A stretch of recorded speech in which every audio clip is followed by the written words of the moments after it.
Yo, what up? What's good? What's good? What's good?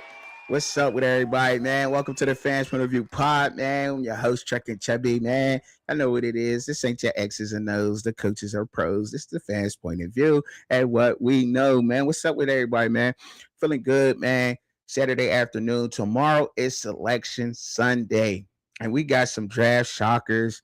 We got some, you know what I'm saying? Are they busts? Are they ballers, climbers, and the fallers for the March Madness tournament that's coming up, man? Come on. Like, we got some exciting things going on March Madness. You know what I'm saying? Because not only is March Madness like one of the most exciting times for college basketball for me, but you also got the NFL draft that would be 40 days away and counting, man. 40 days. It's just like, you know what I mean? A month and 10 days is the draft. And it's going to be in Pittsburgh, PA. I definitely got to go up there, man. Got to get up there. It's going to be awesome. So close by. Traffic is probably about to be insane because it's not a big city at all. You know what I mean? It's really compact up there. Bridges and tunnels, you know what I'm saying? Man, it's just, it's going to be, I think that's where the Dark Knight was filmed. They filmed parts of the Dark Knight up there. It's really compact and tight up there in Pittsburgh. You know what I'm saying? Growing up there. So I know a lot about the city, and it's going to be really compact, tight, packed all the way through. You probably won't even be able to get to the draft stage, but nonetheless, I'm still probably going to be able to get some good footage from just being out and around there. You know what I'm saying? You know, asking people about the draft picks and all of that, because the 21st pick is going to be insane. I don't know what they're going to do, but they got to make a big splash because especially about their draft being in Pittsburgh. It's definitely going to have to be huge, man. It's going to have to be something big. But I'm going to definitely be out there, out and about, messing around. I know all the hot spots, so I'm going to definitely be at the hot spots, the spots where the fans be at, where the Steeler fans is going to be. Just some great, it's just going to be a great time up there, man. They got Jeezy performing up. There's a bunch of, you know what I mean, artists that's going up there to perform that weekend, because it's going to be packed up there. So why not? Why not follow the crowd? You know what I'm saying? Go get some money. You know what I mean? If you're a performer. So it's going to be lit up there. It's going to be lit in the Berg. Pittsburgh is definitely going to be lit coming around the draft. Like I said, man, Jeezy, he's loved up there in Pittsburgh. So he'll be performing. I don't know if I'm going to make the Jeezy performance, but I'm going to definitely be out there and around, because like I said, the hot spots is crazy. The South Side is going to be jumping. The Strict District is going to be jumping. Points Park is going to be jumping down by the stadium. It's just going to be, man, it's just going to be like a nonstop party in Pittsburgh, man. It really is, man. A lot of people been calling me and talking to me about that too, so I can't wait till that come up. But I'm not really here to talk to y'all about the Pittsburgh and what's going on in Pittsburgh. I'm here to just talk to y'all about really the draft and what's going on with the draft, and then March Madness also. So we're going to get up into that, you know what I'm saying? Because March Madness, the Selection Sunday is tomorrow. So I guess I'll start off with that, right? So we'll kind of get up into some of the teams, take a look at some of the standings, and get our own feel of what, you know what I'm saying, and what's kind of going on. Because I've been watching college basketball, you know what I'm saying? Yeah, of course, you know what I'm saying? Of course I do. So we'll start off with the men's, and then we'll go to the ladies, you know what I'm saying? Because I feel like the men's is I really don't feel like there's a clear cut like winner, for sure winner of the tournament, man. This year, I really don't like. So this is the men's rankings 1 through 25, as y'all can see. That's on the screen. I don't know. Yeah, so that's on the screen. That's 1 through 25. I could probably make that bigger, make me smaller. You know what I'm saying? However that go. So y'all could for sure see it.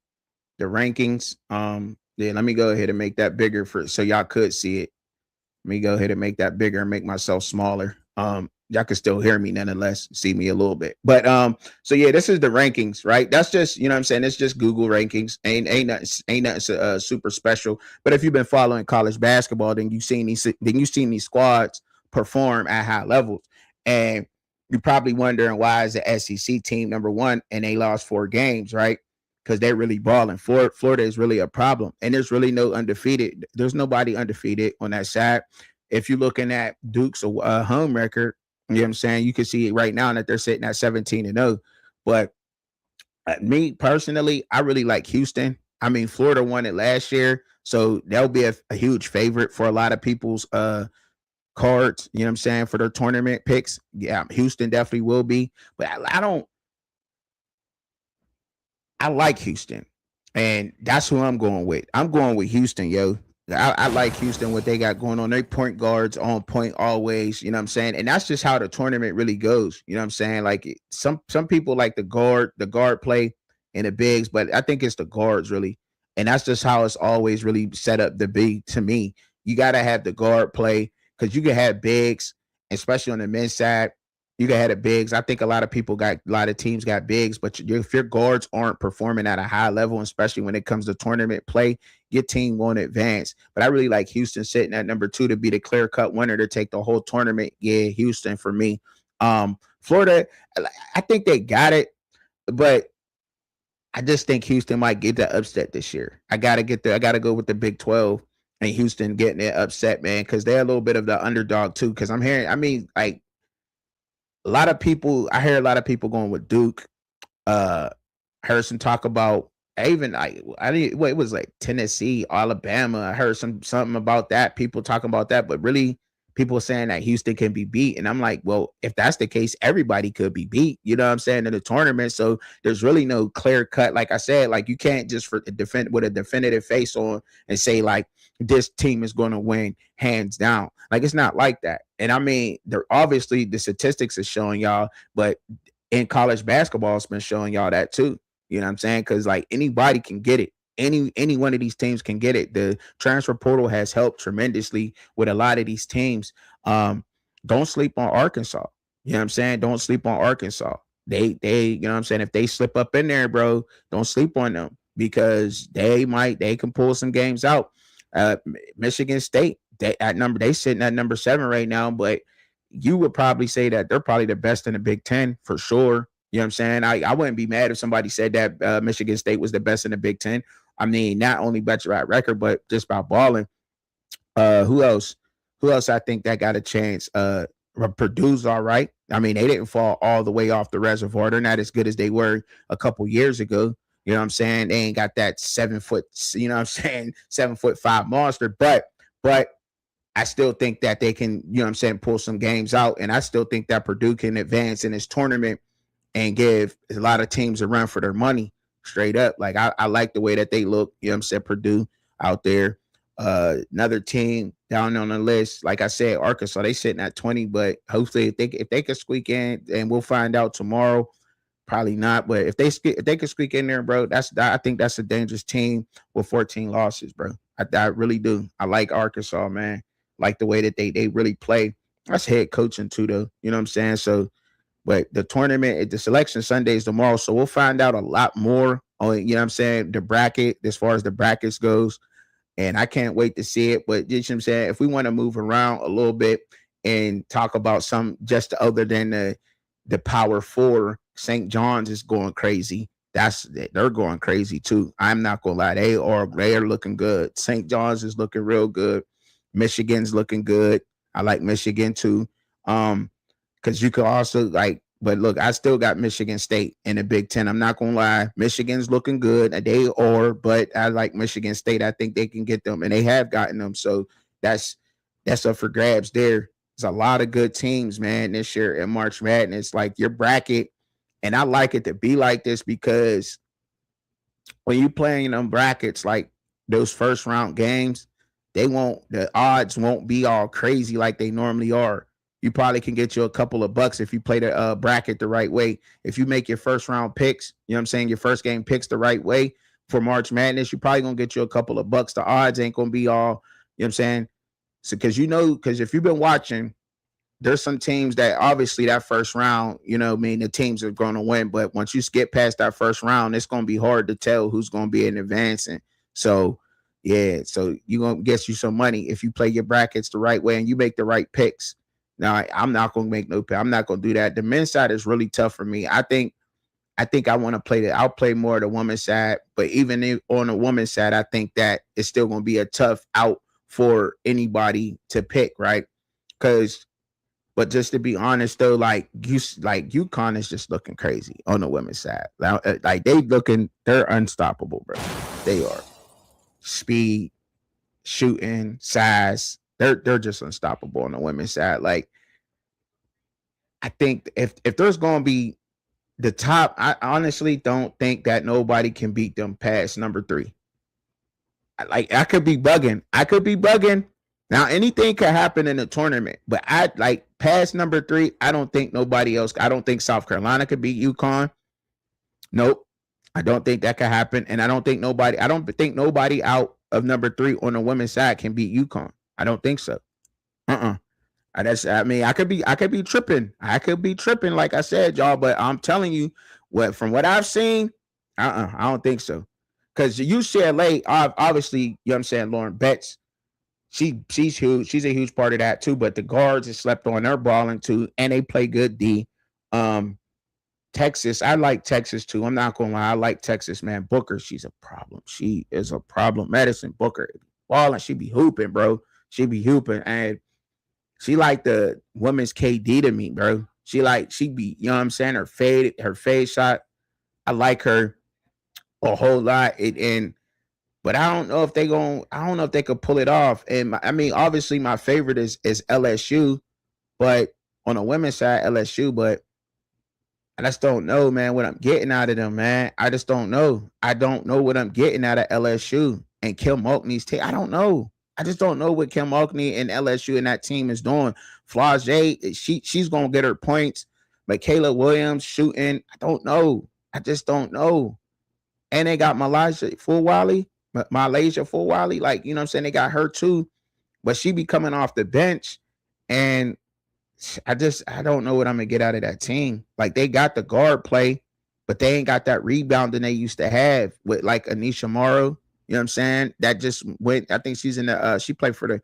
Did she play for the Connecticut Sun? I think now. I think that's who she playing for, is the Connecticut Sun. You know what I'm saying? From Chicago, she went to DePaul. She started off at DePaul first, and then she transferred from DePaul. I think then she went to LSU, and then she went into the WNBA draft last year. But you know what I mean? They don't have the rebound that they used to have. Like, they got size there. You know, the transfer from I think she transferred from Notre Dame. They're big there, but they got that size, but they don't. It's not happening. You know what I'm saying? And I think they got now. I can't remember what's her name, but she played number 1. She played center for them, but she's just not as agile as Anisha Morrow was, and the boards ain't the same. And that's all they really need, is that for sure rebounding, and then. So they got somebody who can get in there and jump. I think Grace Knox is good, but she's a young player. She's a freshman. You know what I'm saying? Grace Knox is a freshman, and that's a lot on her plate. But I do think that Grace Knox can get it done. But when they get into playing those bigs that UConn and UCLA, Lauren Betts, obviously when you seen them play South Carolina, that's where the disadvantage came from. And I don't know if that's going. And I obviously don't know if that's going to work. You know what I'm saying? You know what I mean? So, and whatnot. So I just don't know if that's going to work. And I don't think that they are, bro. And I don't think that they are. I don't think that these is last year's, bro. These ain't last year's, bro. These ain't. These are 2026's, bro. You know what I'm saying? You see what I'm saying? This is the games that's on today, bro. Just to let you know that. You know what I'm saying? These ain't last year's, bro. These is this year's. Sorry to tell you that, bro. These is this year's rankings. So, you know what I mean? These is not no last year's rankings, but these is this year's. Sorry. But anyhow, you know what I'm saying? This is just what's going on into the tournament. These are the rankings that's going into the tournament. Sorry to you know what I'm saying, cut the show like that. But I just seen your comment, because when I'm working the screen, obviously I can't see what's going on the other screen. But yeah, that's what's going on this year. Now this ain't the Selection Sunday's tomorrow, right? This is just what's going on it before Selection Sunday. This ain't the official rankings, you know what I'm saying, and going into the tournament, if that's what you're saying, you know what I mean? Because it's not, right? Okay. So this is where they're at right now, and what's going on right now, bro. You feel me? That's all. This is right now, what's going on currently, what we got currently going on. But anyway, when you look at the other teams like Vandy, I think Vandy's tough. They beat LSU. Vandy beat LSU. And that was possibly because of the toughness. And they lost some toughness too, man. They had a ball. LSU had, I just don't think they're gonna be able to pull it off this year. I think they'll advance far. I think Kim Mulkey's team and get another Sweet 16 in a tournament. I think LSU, you could count on them to get there. I don't know if they're gonna get out of the Elite Eight. I don't know. I think they may be in it, and that depends on how the bracket is made up too. You know what I'm saying, and how far they advance, because I just don't think they just don't have the big this year. They don't have the rebounding. If they had that rebounding they had last year at Anisha Morrow with these guards right now, for sure, I think they'd be a heavy favorite to go all the way and take it this year. You know, because you can get Lauren Betts in foul trouble. You know what I'm saying? She ain't as quick as the other bigs. I wouldn't sleep on Dawn Staley's team to get the job done. I like the way that Raven Johnson's been balling. She been going off. She been giving hell out there, and you got young Joyce out there.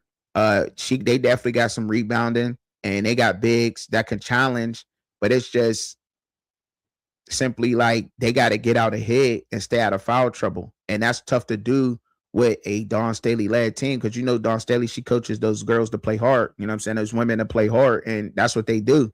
And the whistle, they don't swallow the whistle in that game. When people go play South Carolina, or I should say the SEC period, because I think the SEC is tough. I really respect the women's side of the SEC, because that's a real tough balling. And they don't swallow the whistle. When it's SEC teams, sometimes they let it go, but in the tournament, the SEC teams get in trouble. It ain't normally tough, but UConn's coach really tough too. And they just in a class by themselves right now, because I don't see nobody that really can fuck with UConn and the women's side of the basketball. So if they probably should be your favorite to win all the way. I wouldn't be mad if you go ahead and you made a ticket right now and said that the UConn women would win it all. You know what I'm saying? You probably can go to men too. You can say, I think you probably, if you went with both UConn men and women and say that they was going to win the tournament, I think you'd be all right. I think you'd be safe to do that. But I don't think it's a bad pick. I don't think it would be a bad pick. But for me, I think I got to go favorite straight up. UConn on the women's side, Houston on the men's side for me to win it all. But I'm going to pick a couple dark horses and a couple teams that I think that can advance.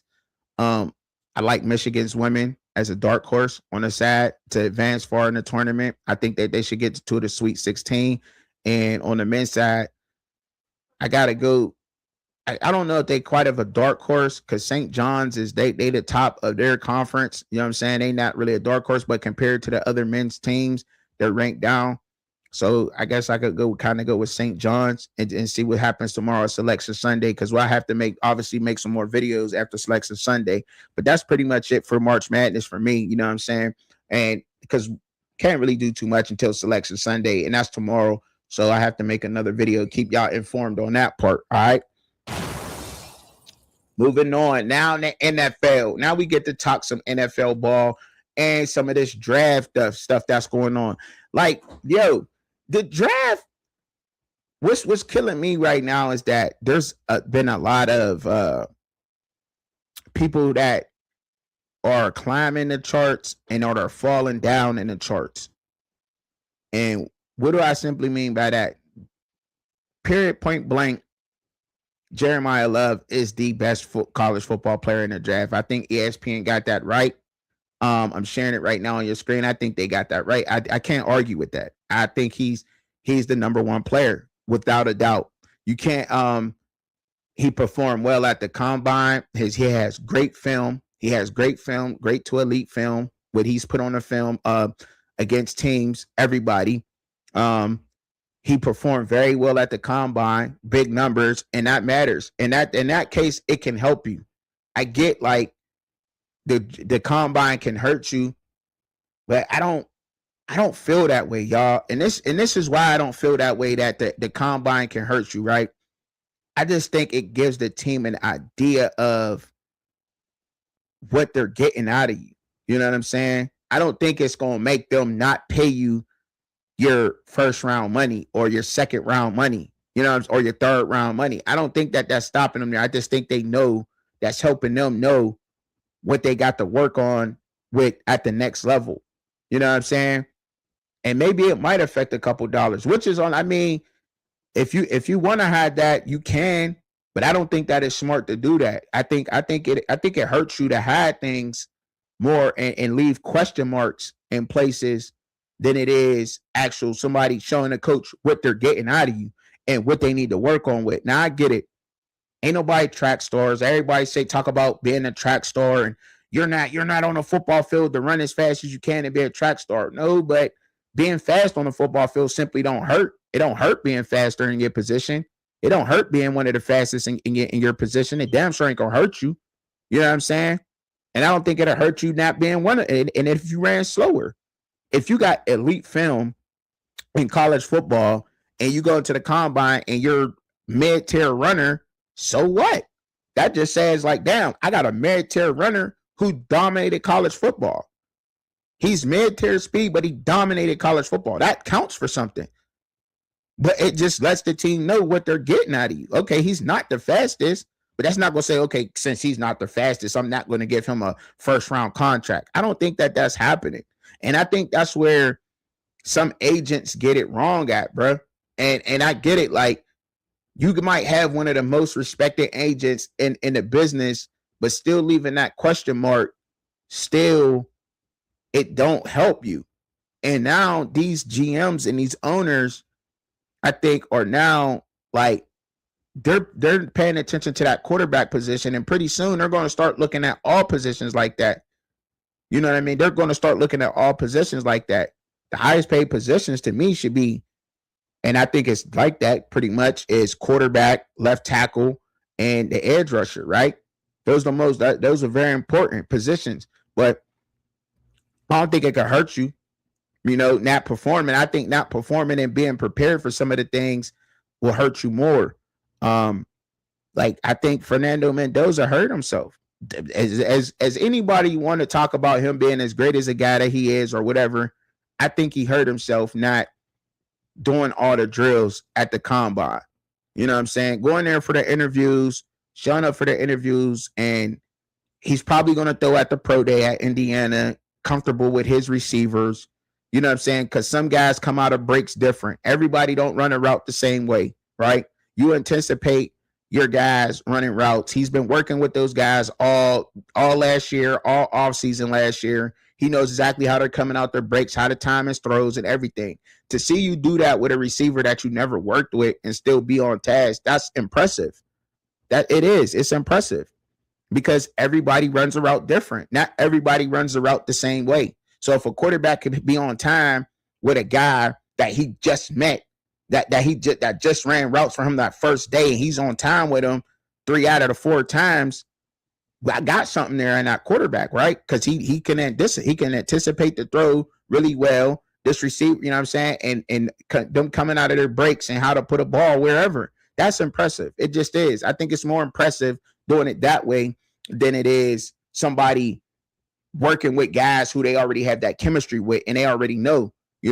It's a total difference. That's like going to get like a cornerback lining up, not going to the combine and lining up over a different receiver instead of one of his guys who he practiced with the whole entire season. You know what I mean? And you see some of that. You see a lot of that happen. Some guys ain't used to going across Malachi Nelson from Notre Dame. That's why he looked good at the Reese's Bowl. You know what I mean? Hey, but still, that's bound to happen. You got to show out in those areas. You can't look mediocre, and I don't think you should sit out some of those drills because I do think it'll hurt him, and it leaves question marks. Now, some people might say that he's one of the best ball spinners in college football, and I knew Indiana was the truth. I knew that they had a good team. I knew they had a great team last year. I'm not going to deny that and say the Indiana Hoosiers didn't have a great team because I do believe that Indiana did have a great football team, college football team. But I didn't think that Fernando Mendoza was the greatest college quarterback in college football. I didn't think he was the best quarterback. No, I didn't. I honestly didn't. I honestly thought, and if y'all want the truth out of me, I'm going to give y'all the truth because I keep it real. I thought Dante Moore from Oregon was the best quarterback in the playoffs, to be honest, and he didn't show up. You know what I'm saying? I thought he was the best, and he just didn't show up. And it probably wound up being Trinidad Chambliss, to be honest. He probably was one of the best quarterback that was in the playoffs last year. I mean, from what we've seen on film and what they put together, as a collective. But, I mean, let's not forget, Fernando Mendoza got some good receivers. There's some great receivers over there. Omar Cooper didn't show up bad. Elijah Sherratt, damn sure ain't bad. Becker is not horrible. They got some good receivers over there, and that helps. But he also had chemistry with those guys too. And I'm not saying that Fernando Mendoza is bad, but I just don't think that he's number one overall pick worthy in the draft. I don't think none of the. I think that a lot of quarterbacks should have came back and made that same choice that Lenore Sellers made, Dante Moore made, even Trinidad Chambliss came back, even Eli Manning came back, and he was supposed to come out this year, possibly. And I think that, and that was tough on Eli, saying that, how is we talking about him being a first round pick, Eli Manning, and he didn't even prove himself, right? Eli didn't even prove himself off the top. You know what I'm saying? Like, he didn't, all right. Okay. I got you. Know that. But, like, Eli Manning, he didn't even, you know what I'm saying? He was in the draft and all of that. And they're talking about him being in the draft and all that, him being the number one pick. And he didn't even prove himself in the SEC yet. Like, how you going to make somebody that ain't even have a game in the SEC, a full game, and say that they're supposed to be a number one overall pick? And that's exactly what I do, keep it a buck. And now I think he had a full season at SEC, and I think he proved himself. But he still came back for another year, and I think that's great because you can only get better. Now you could work on those little things. Do I think Drew Aller should have came back to college football? Absolutely. He missed a whole year. There's a lot of question marks with Drew Aller. I'm just keeping it real with y'all. Like, you can't deny that and say that there's not a lot of questions for Drew Aller. And he came in the draft, right? Drew Aller came in. Motherfucker came in the draft.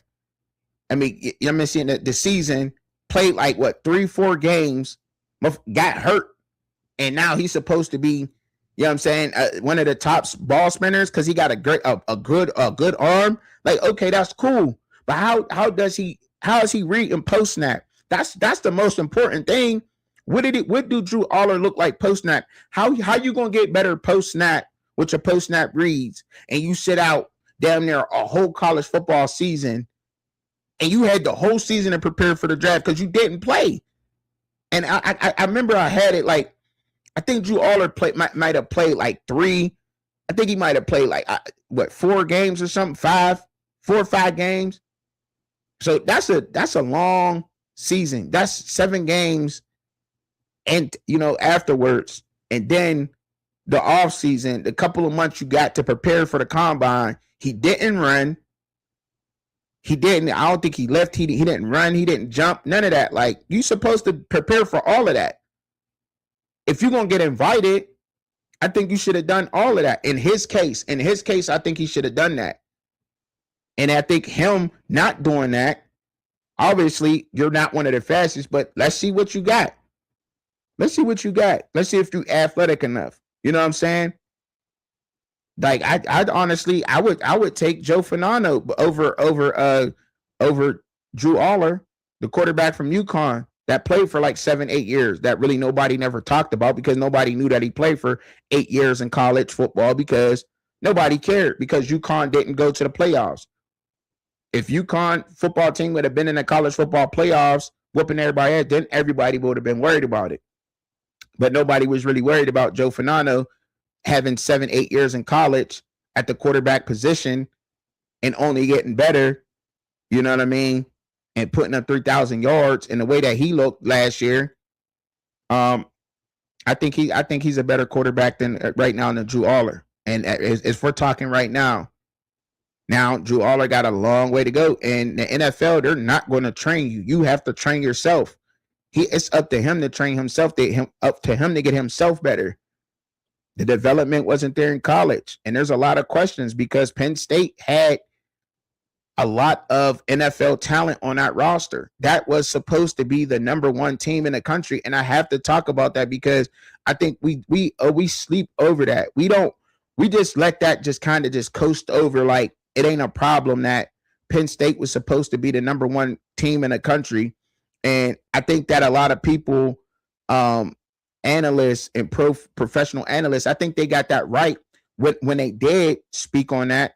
I don't think that they got that wrong, because if you evaluated each position and talent for Penn State, they were amongst the best in the country. That's why one of their offensive linemen is looked at as being the best in the draft. That's why Zane Durant is still is slept on, but he should be. That's a sleeper ass pick for a defensive lineman. They were supposed to be the number one team in the country, including with Drew Aller, supposed to be a first round pick quarterback this year, and he didn't show up.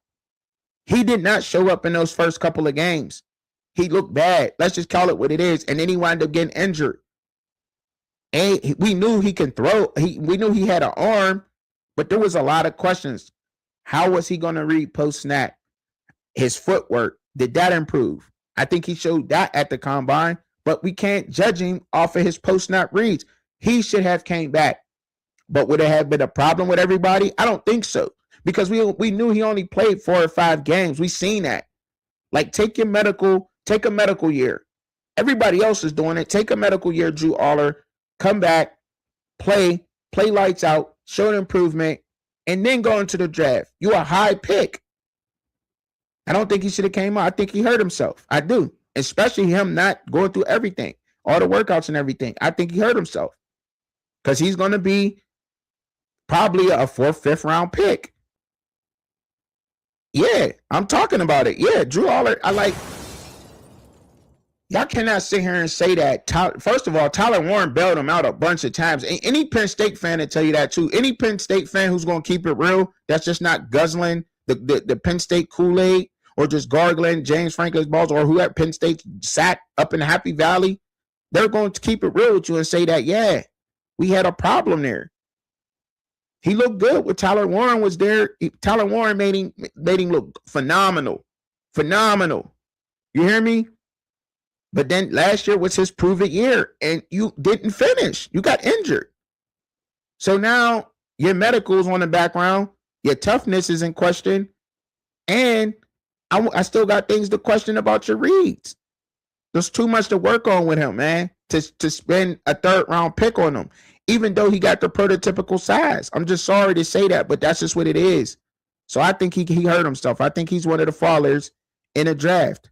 He should have came back for another year. I think that should have happened with him, man. I mean, what up, GOAT? What's up with you, bro? I think he should have definitely came back in the draft, bro. I don't think that Chambliss should have, you know what I'm saying? I don't think that Chambliss should have came. I mean, not Chambliss, but Aller should have came out.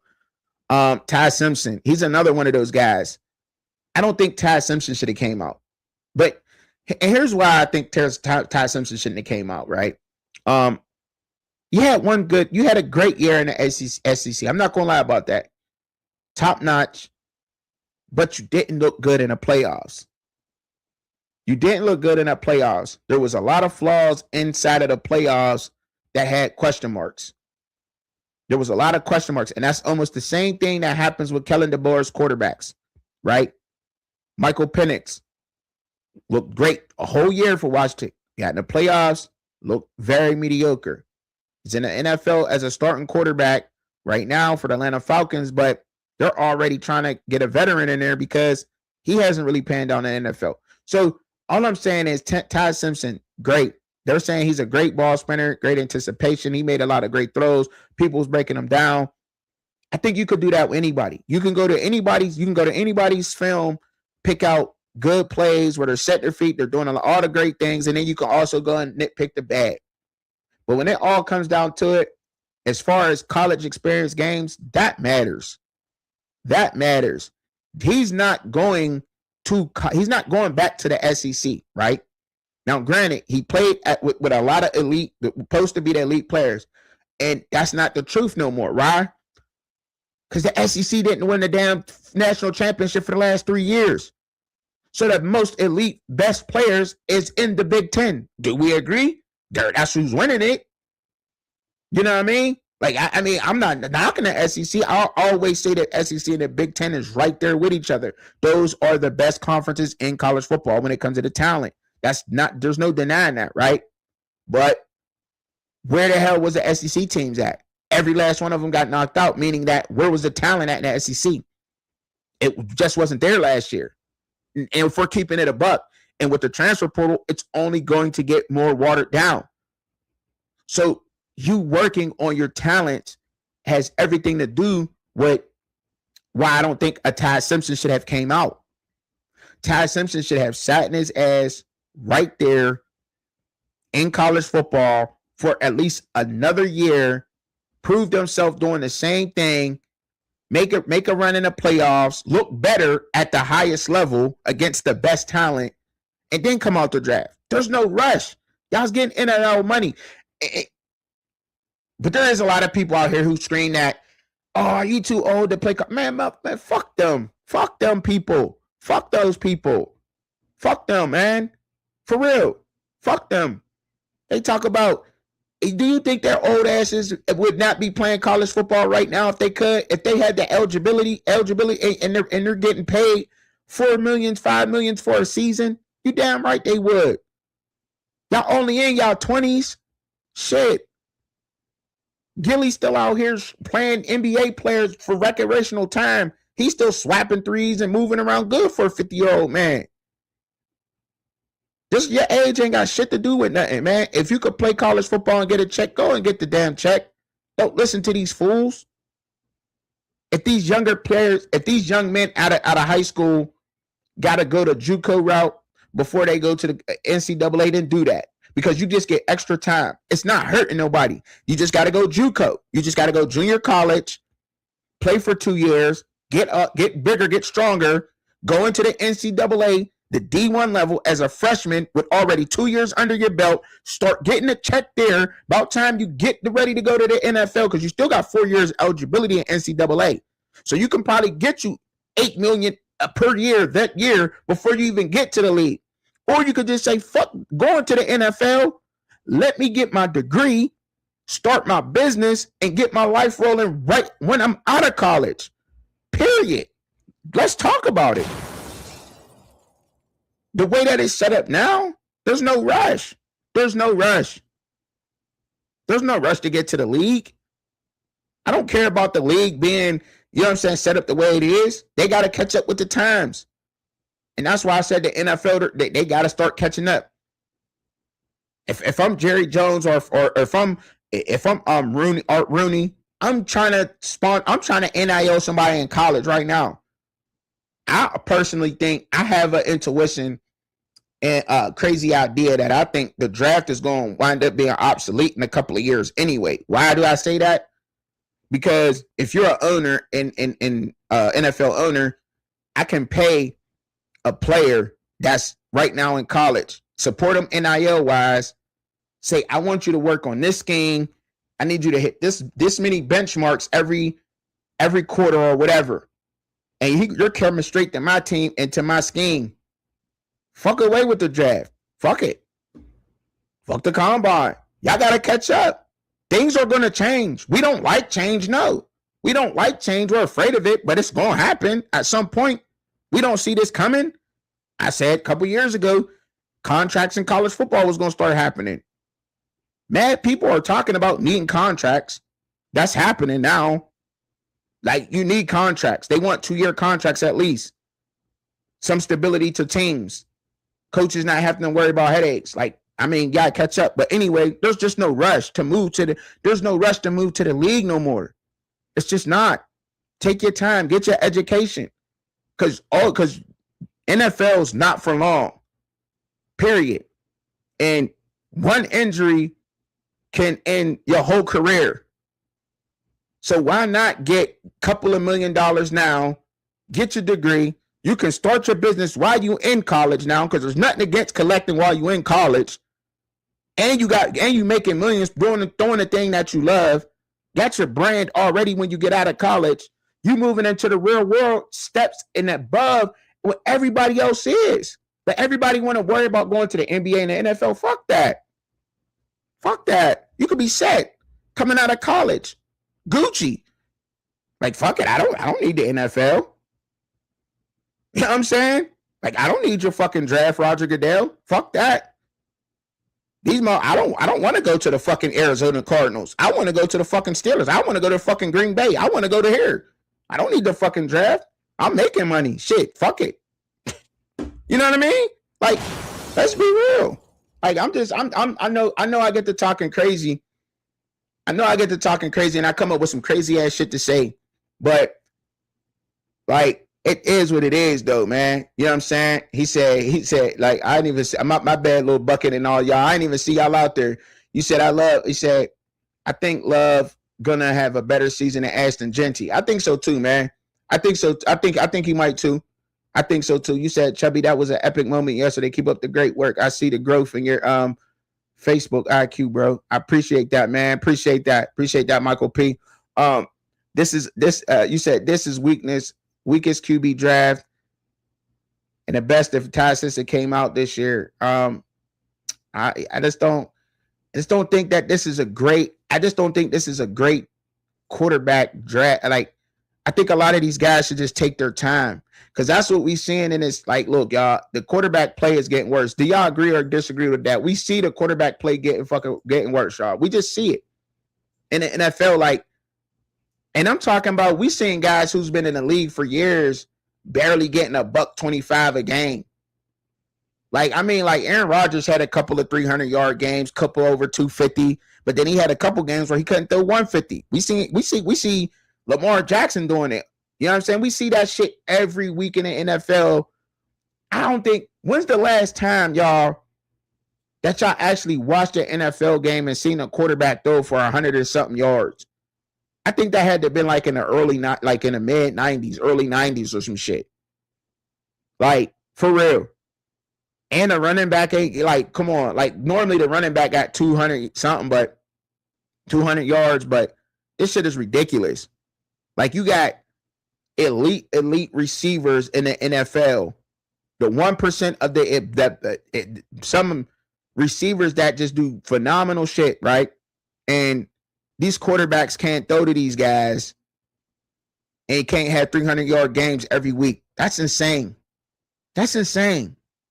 It just is, yo. Like, when you got just think about this, like, and I'm gonna take apart, like, just think about this real quick, y'all. Like, let's go to Chicago Bears, for instance, right? You got Luther Burton III, DJ Moore, Colston Loveland, and I'm missing dude's name from LSU. Come on, y'all. A couple years ago, we'd have been like, that's fucking insane. That's fucking insane, y'all. And you can't get 300 yards with those guys? That's fucking crazy. You should have, what? What are we talking about? And you got DeAndre Swift in the backfield. Whit Monogny. What? The fuck is we talking about? Like, that's what I'm saying. Like, you get what I'm saying? Like, that's crazy. But that's happening on every NFL roster.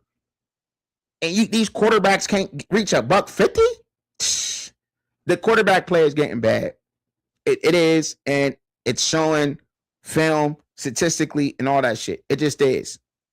It's like it's just there. It's a fact. Like, we're not missing it. We're not missing the shit. It's right there in our face. It's right there in our fucking face. We just don't see it, and we're just not looking hard enough at the shit because it's there. And that's why these guys need to take their time coming out because they're not fully prepared for what the NFL is throwing at them. They're used to, and even college football is starting to look like the NFL. The great defenses who win are looking like that. We just seen, like, Miami fans, y'all gonna be mad at this. Y'all ain't gonna like this part. But we just seen Indiana scheme the fuck out of Miami and win a national championship. Miami by far had the better talent on their roster. So you can talk about how old the guys was or not, but let's not forget that Indiana was ranked at the worst team last year. They was ranked number 16 in the Big Ten last year. Nobody was fucking worried about their age then. Nobody. You go back to the beginning of last year, nobody was talking about Indiana and what the fuck they was. No, me and Shad talked about Indiana. I shouted them out. I did. Y'all can go back. Go look at my old shows. Go back on the last from 2 years ago with me and Shad. When I broke down the Big Ten, my Big Ten breakdown, I talked about Kurt Cincinnati getting there. This is a fact. There's shit's out there. Film's out there. Period, point blank. But And I didn't know he was going to do what he did, national championship, 11-1 season, but I for sure knew the guy was going to go up there and turn it around. You'll hear me talking about that. But anyway, like the shit that he did with that team, nobody gave a fuck that they was 26, 25. Nobody cared about that. They was like, Indiana's fucking shitty. They're going to be the number 16 fucking team in the league, in a conference, in the Big Ten. They're not going to win shit. But then when they started whooping everybody's ass, oh, Indiana's old as fuck. They're old. They're fucking old. So the fuck what? Y'all had them ranked the worst team in the Big Ten before they went on a run last year. Disrespected the shit out of them. And then they started whooping everybody's ass. So that's just where that goes. See, that's where this goes in this, right?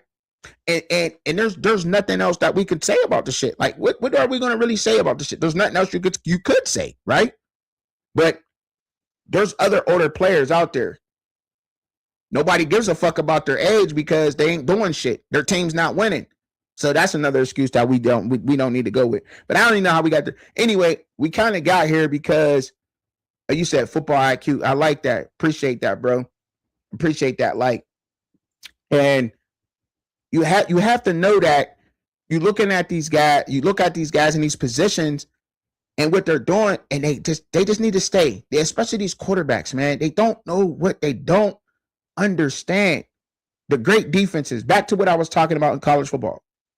Indiana schemed the fuck out of Miami. They schemed them offensively and defensively. They schemed the fuck out of them. They did. They threw some shit at Miami. Miami wasn't ready for. That they didn't understand. How the fuck is they slowing down Ruben Baines and Akeem Massador at the same time? How? Scheme. Offensive blocking schemes. Wham blocking. Pin and pulls. Showing them different shit. Showing them a wham block. But it's probably just a simple deuce ace. A simple duo block. You know what I'm saying? Like, they don't, like, all that shit matters, man. And it does. Even to the linebackers. The middle linebacker was probably reading it wrong and shit. He thought it was something else that it wasn't. And that's what these great teams are doing in college. Like, look at it. I think Miami did a phenomenal job with Ohio State because I preached about Matt Patricia and what he was doing to quarterbacks. I think Miami did a phenomenal job with that. They did. I applaud Miami for that. So because I just talked about them getting schemed up. So I'm gonna try to balance the fucking conversation out and say that they did. I think because Matt Patricia, and I preached about what Matt Patricia was doing. He was fucking college quarterbacks up. They was out there looking lost, and a lot of them do. Not a lot of these dudes know how to read. Like, look, just when you watch these college quarterbacks, pay attention to how they're getting that. First of all, your feet being set on the throw, your arm and your release, that matters, y'all, when we looking at that shit, right? But when they're going through the progressions and that first receiver's gone, some of them will take off. Some of them may not. That's the questions I got with Drew Allar. Because if you go watch some of his film and every clutch moment, this motherfucker turned the ball over. Penn State could advance the year before last, but he was a turnover machine in clutch moments because he didn't know what the fuck he was looking at. He was throwing into triple teams. Like, it's crazy shit. Like, you picked the wrong guy.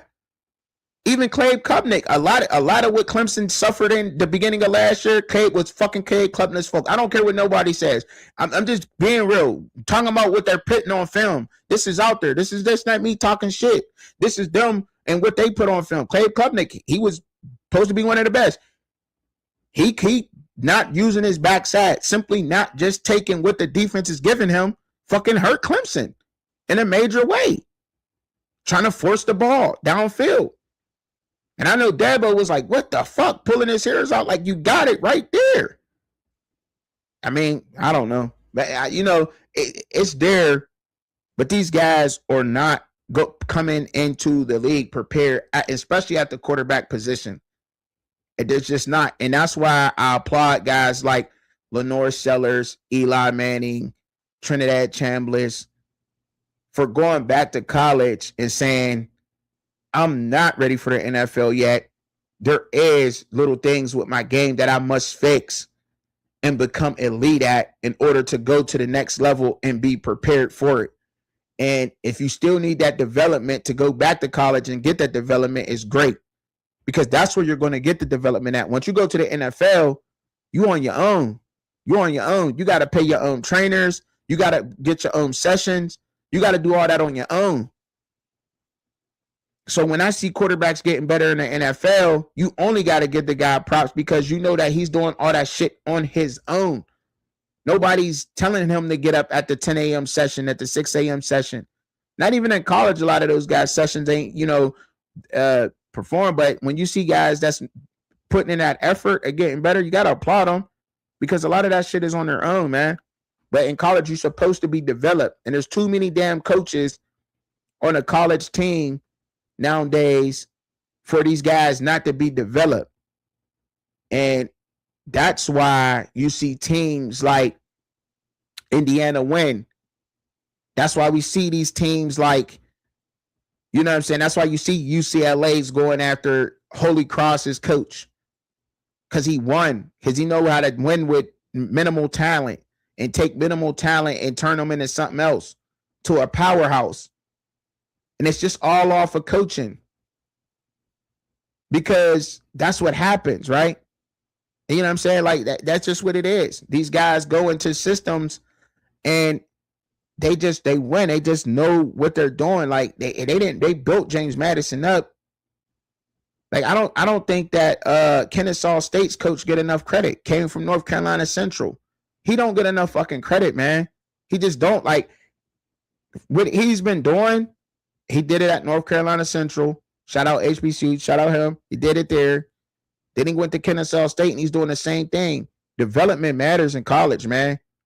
It ain't all about stars. It's all about getting the production out of these players, getting the best, getting your players to play the best at their highest level. And if you can get that done, you can beat 4 and 5 star teams every fucking day.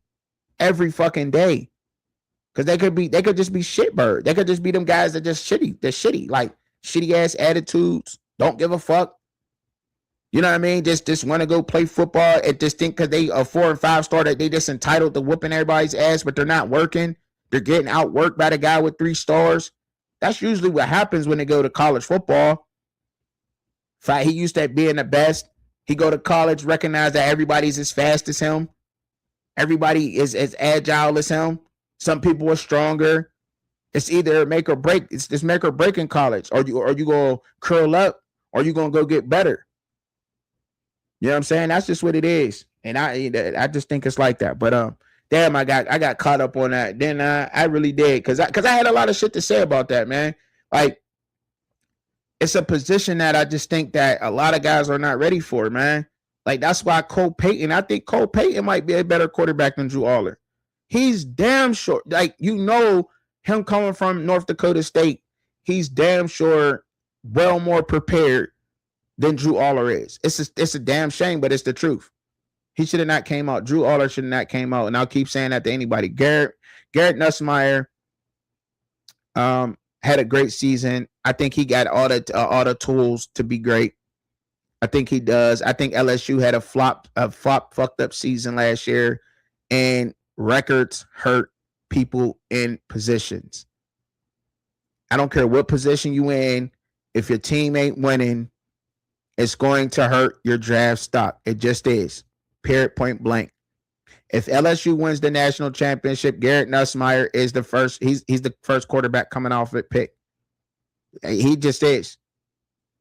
If you know what I mean, if Penn State advances to the college football playoffs, a lot of those guys is coming out first, and they still are, because you just can't deny their talent. Like they just show their levels above those guys. You know what I'm saying, in certain spots.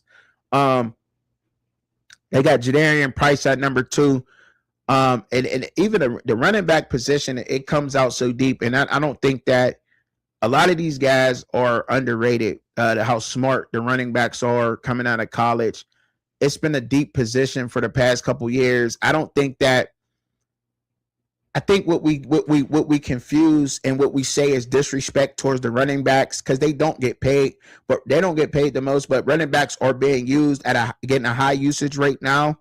It's going back to that way, that old school ground and pound type of football, because running the ball matters a lot, even in the NFL. Being able to run the ball, teams that are successful at that advance, as you can see. Super Bowl MVP ran the ball down their fucking throat. Kenneth Walker. You need to be able to run the ball. So running backs, I don't think they're coming out disrespectful. I just think they're all the vigorous training that it takes to build a great elite running back. A lot of running backs have that trait, and a lot of running backs are working extremely hard and coming out extremely smart to where it's a deep ass spot. A lot of great running backs. And I think that's what we confuse as like the disrespect and the turnover. Like, it's just a whole lot of great running backs. The same thing is happening to wide receivers now. Look at what's coming into the draft this year at wideout.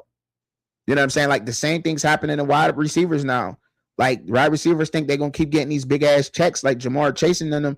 Like, you got to be able to do that shit every year, Chase. If you cannot produce on a high level constantly like Keenan Allen and Mike Evans did for the past 13, 14 seasons in the NFL, your ass ain't going to keep getting paid like that, because you got some dogs coming in to the NFL who are y'all play style.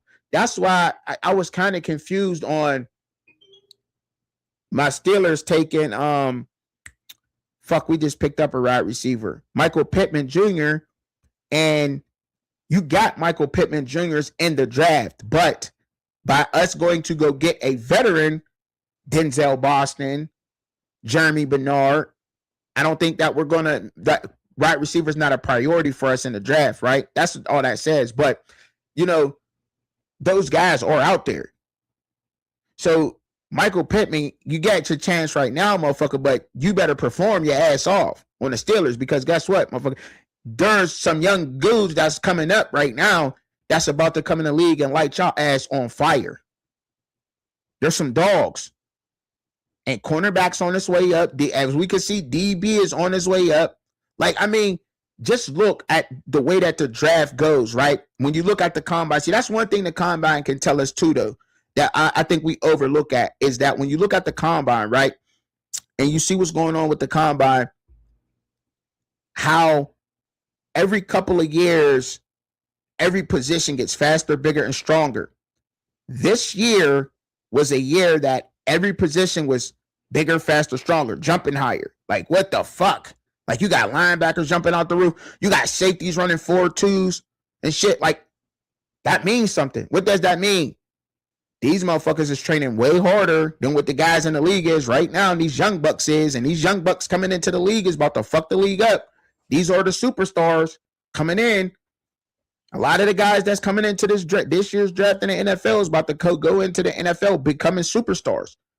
So we're seeing that physicality transfer back over to the NFL too. We seeing that now. So you want them big contracts, you got to be consistent. You got to do that 1,000-yard shit consistently. You can't just come in and be like, oh, I get a big contract. I've been here for y'all. I got 17 touchdowns. So the fuck what? You got young bucks like Cornell Tate that might come in and get and Jordan Tyson and them. You know what I'm saying? And that they might get 1,000 yards back to back to back, all through their rookie contract. And then what? And they got a big one coming. You know what I'm saying? Like, that's what happens. But they better be on their game. But it's happening all over with all the positions. And I think you can't do nothing but just do away with the salary caps. That's the only thing you could really do. Because you ain't gonna be able to pay all these dudes. They coming in hot, man. They coming in ready. They is coming in ready, though. They coming in ready to tear shit up. And I love it. But that's one of the deepest classes, man. This is like, it's so many fucking receivers, man. Like, look out the top 10, y'all. Just look. Like, Cornell Tate, Jordan Tyson, Mekhi Lemon, Denzel Boston, Omar Cooper Jr., Jeremy Bernard, Zachariah Branch, Casey Concepcion, Chris Brazier II, Dejon Striblin, Malachi Fields, Ted Hurst from Georgia State, Antonio Williams, Chris Bell, Jacoby Lane. Chris Bell is number 14. Chris Bell from Louisville is number 14 on that list. That's what I'm talking about. That's how deep this class is. Deion Burks from Oklahoma is at number 17. Come on, what is we talk? Come on, y'all. Like that, I really don't got to keep going. I don't got to keep beating a dead horse. Jeff Cadwell ran one of the best 40s there, number 21, Cincinnati. He wasn't no slouch. Skylar Bell from UConn, he damn sure ain't no slouch. Caleb Douglas at Texas, damn sure wasn't no slouch. But it's Thompson. Like, come on, bro. This is a deep class, a very deep class. So y'all veteran, like that's what I'm saying. Like that's not even a priority. It's not even a priority. Like I don't think for anybody, like they gonna come off the board, but I don't think you got to reach for that position. I think that I think there's a couple of tight ends that slept on too. I even think that the tight end class might be deep. I ain't gonna lie. I think there's like, and it's all depending on what you want out of these tight ends because if they can't catch good, they can block great. You know what I'm saying? Like I think that the best, like to me, one of the most slept on all around tight ends in this coming out of this draft, I think is Barrow Sharp. I think he should climb up on people's list because he's more NFL ready. The dude can block and he can catch. LSU just had a bad fucking season and it's hurting them. That's a diamond in the rough sitting there. Now, Kenyon Sadiq, will he be the first one off the board? I don't see how he can't be. He's very fast. We ain't seen that since like Vernon Davis type shit. You know what I'm saying? Strong hands. He can block too. You got to be able to block. That's something that all these tight ends, you got to be able to block or you're just useless. If I can't put you at the edge of the offensive line and slow down the edge rusher, you're useless to me in the NFL. It's just what it is. And Kenyon Sadiq can do that. So yeah, he's definitely without a doubt. But Eli Stowers is a monster. I think Joey Warner is good, but I think Max Clear is better. I think Dallin Bentley is a fucking hog. I really like Dallin Bentley. He's one of my favorites. Michael Trigg hurt himself not running. Justin Jolly hurt himself not running. So I think that Barrow Sharp jumps over both of those people. I think Michael Trigg drops in and Justin Jolly. I think they drop low, but those are good tight ends. Like it's just so it's exciting to see this because I love football, right? I love talking football. I love watching the film. I love everything about it. I love the research that goes into this shit. And looking at all these players and what all these players are performing, like a lot of teams are going to get good draft picks. And the talent is just getting better. And it says that too, because in one draft, your team can go from being mediocre to a Super Bowl winner or to making a playoffs. Jacksonville Jaguars, phenomenal fucking draft. Stayed healthy. Had 4 games last year. Just was probably talk about one of the favorites to go all the way to at least to the AFC Championship. I think they were just a spot away. Can't really, you know what I mean? They'll probably go receiver because Travis Hunter got to pick the side of the ball, and I think that he can protect his side, his injuries, playing more defense than offense. I think if Travis Hunter goes to play offense still or continues to want to play receiver, he'll continue to injure himself and not be able to protect the body as much as he would playing cornerback. That's just me. And how did I get on Travis Hunter? Because I just talked about the Jacksonville Jaguars. I actually was really big on the Jacksonville Jaguars. I like a lot of the things that they put together throughout the season. And when I was looking at the Jacksonville Jaguars, and I'm like, damn, and Travis Hunter was missing, kind of, you know what I mean? On either side of the ball, I feel like his production was missing on either side of the ball, right? And but when I look at him in his injury history, he's putting a lot of stress on his body. That's what they brought him in for, is to play both positions. So, I mean, they kind of got to get that out of him. That's what they're paying him for. But if he needs, his injury history says that he needs to protect his body. And he can do that a lot better at cornerback than wide receiver. His ball skills is going to make him an elite corner anyway. You know what I mean? Period. It just is. And I mean, he don't run the best routes at receiver, but it's his ball skills that separates him. And to have those ball skills at corner I think he's just a true natural elite corner. I think so. I do, y'all, because To see the ball played in the air is that's not easy. It's like, have you ever played outfield in baseball? They crack the ball. It's hard to judge where that ball is going. You in the outfield, you don't know if it's going short or it's going long. That's why you got to listen to your teammates. Short, short, short, long, long, long. And you got to start booking because it's coming fast. To you, just, you know what I'm saying? But it's not easy to do that. Same thing with an NFL throw. Those quarterbacks throwing that ball, you know what I mean? And to be able to play it the way that he does, it's different. It just is. And we already knew that he had that skill, but at corner, I think he can have that recovery speed to play the ball. And even if he is like getting beat, especially on the deep route, like he'll be able to catch up because his ball skills are elite. I think that's where he can save his body at and get better at is at cornerback to me. Just to me though, you know what I mean? That's just from what I gathered and what I've seen with him. Somebody else can say, we all got different opinions. I ain't mad at nobody from what they got to say, but that's just what I see out of Trav and everything. But fullback obviously ain't there. The number one offensive tackle they got right now is Monroe Freeling. Right now, got a 90 grade out of Georgia. They didn't do shit.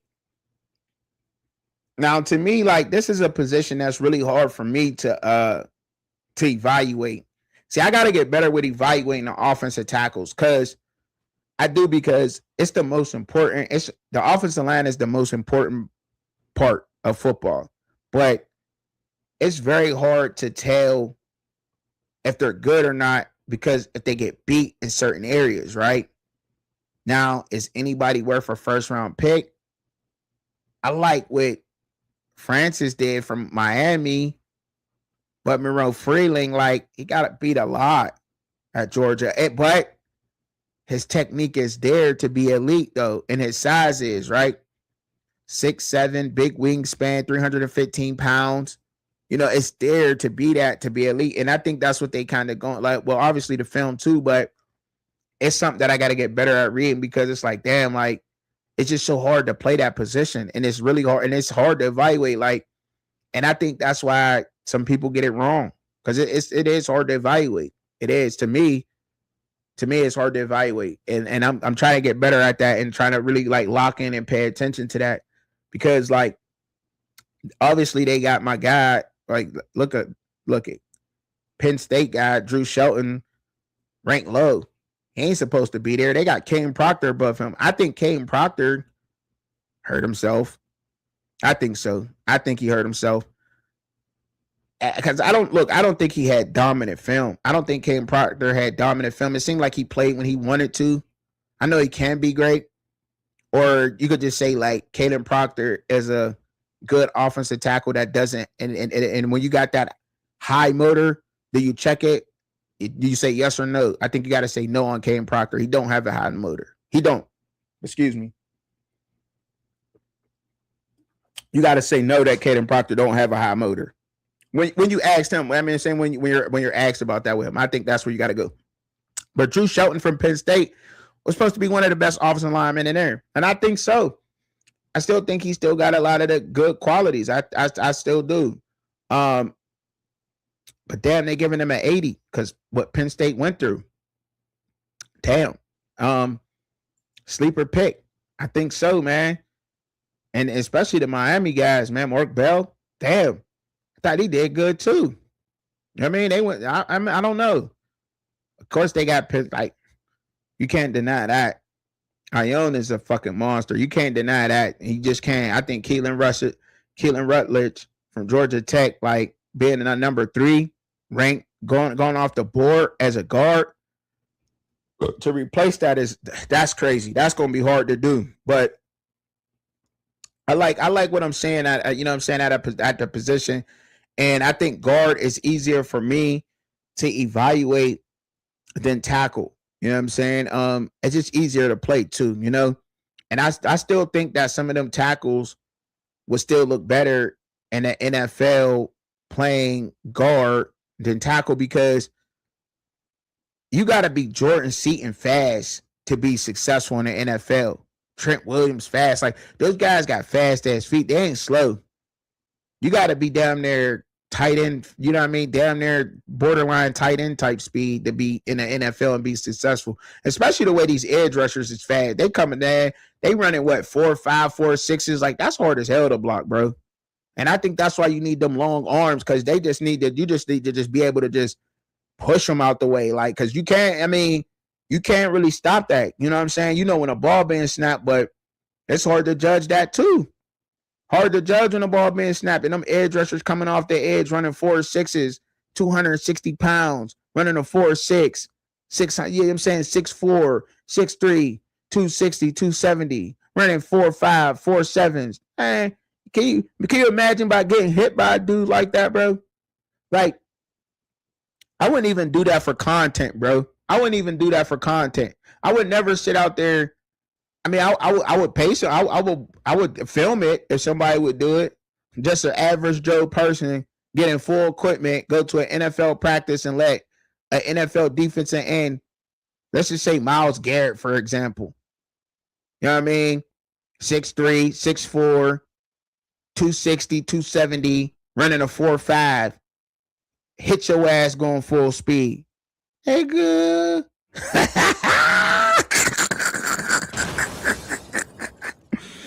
Your ass probably ain't gonna be able to get out of bed for a week. Straight up.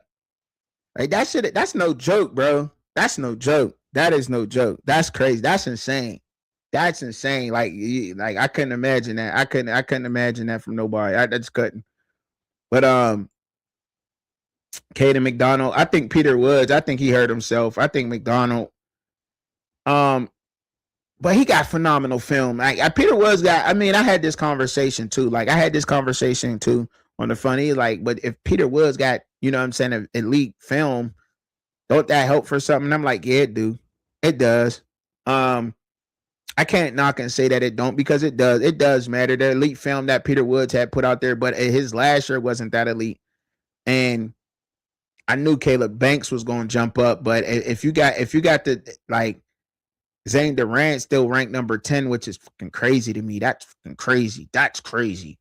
That's crazy. I mean, because he's what, 6'2" and 290, but man, I don't know. I'd take him. But to take, like, I would like Caleb Banks over Peter Woods. Caleb Banks was hurt, but I would definitely like him over Peter Woods. And I would draft him over Peter Woods for sure. And I think Peter Woods showed what he can do. He showed what he can do. That matters. That's why he jumped up the list. He ain't that way. I don't think he played none of last year. How many games? If y'all could do, I'm saying, fact check me on that. But I think Caleb Banks only played a couple of games last season, and then what? And he jumped up that far.